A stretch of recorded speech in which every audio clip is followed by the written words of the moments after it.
According to psychologists, most people don't realize they're carrying childhood trauma until it ruins the relationships they care about the most. And the scariest part?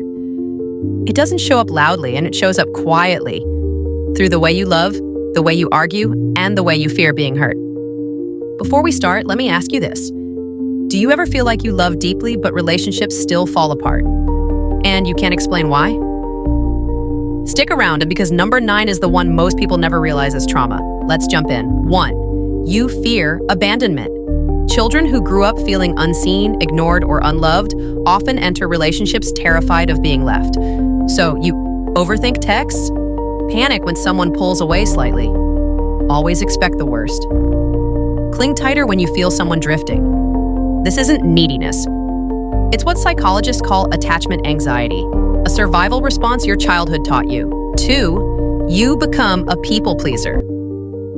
You learned early that love had conditions. Maybe you had to behave perfectly, or hide your feelings, or stay quiet to keep the peace. So now as an adult, you avoid conflict, suppress your needs, settle for less, say yes even when you mean no. The fear of disappointing others becomes stronger than the need to protect yourself. 3. You shut down emotionally. Some of us didn't grow up in homes with yelling. We grew up in homes with silence, emotional distance, coldness. So now you struggle to open up even when you want to. You keep secrets. You detach when things get hard. You become hyper-independent. I don't need anyone. You learned that vulnerability was dangerous, so you built walls, not boundaries. 4. You confuse toxicity with normal. When chaos is normal in childhood, calm feels uncomfortable in adulthood. Kindness feels suspicious.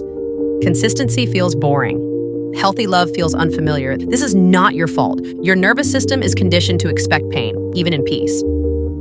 5. You struggle with trust. Not because you're dramatic, but because the first people you trusted failed you. So now you overanalyze, doubt motives, question loyalty, look for signs of betrayal. Even in marriage, trust becomes a battle between your heart and your trauma. 6. You overreact to small things. This is a big one. Trauma makes your nervous system over-alert. So a tone of voice, a delayed text, a disagreement feels like danger. You're not too sensitive. Your body is programmed for survival. Small issues feel like reminders of old wounds. 7. You sabotage good relationships. And here's the heartbreaking part. Sometimes you push away the people who actually want to love you. Not on purpose, but because your trauma keeps whispering, they'll leave. You're too much? You don't deserve them. They're lying, so you run, or pick fights, or become distant, or choose people who are bad for you because it feels familiar. Have you ever pushed someone away even though you wanted them to stay? 8. You attract emotionally unavailable partners. Unhealed trauma keeps dragging you toward people who recreate your childhood environment. Why? Because your brain is trying to finish the story it never got to fix. So if you had parents who were distant, you'll find yourself drawn to partners who never fully choose you. If you had controlling parents, you may attract controlling partners. If you had unstable love, you'll unconsciously seek the same chaos. Not because you want pain, but because pain feels familiar, and familiar feels safe. 9. You don't know how to receive love. This is the one most people never realize.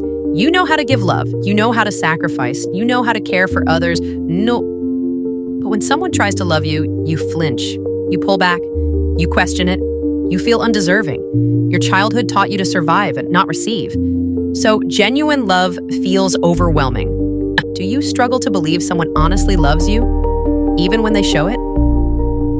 10. You repeat trauma patterns in marriage. Trauma doesn't disappear when you say "I do." It follows you into your marriage. Communication breaks down, emotional needs clash, arguments escalate, intimacy fades, resentment builds, and you start reliving patterns you promised yourself you'd never repeat. But here's the truth, you're not broken, you're wounded. And wounds can heal. The good news is trauma affects your relationships, but it doesn't have to define them. Healing is possible. Psychologists say the very first step is awareness. And by watching this video, you've already taken that step. You deserve a love that doesn't trigger your fears. A love that feels like safety, not survival. A love that gently teaches your nervous system you're safe now. And you can have that once you begin healing the child inside you. If this spoke to you, then you need to watch my video on how childhood trauma shapes yourself.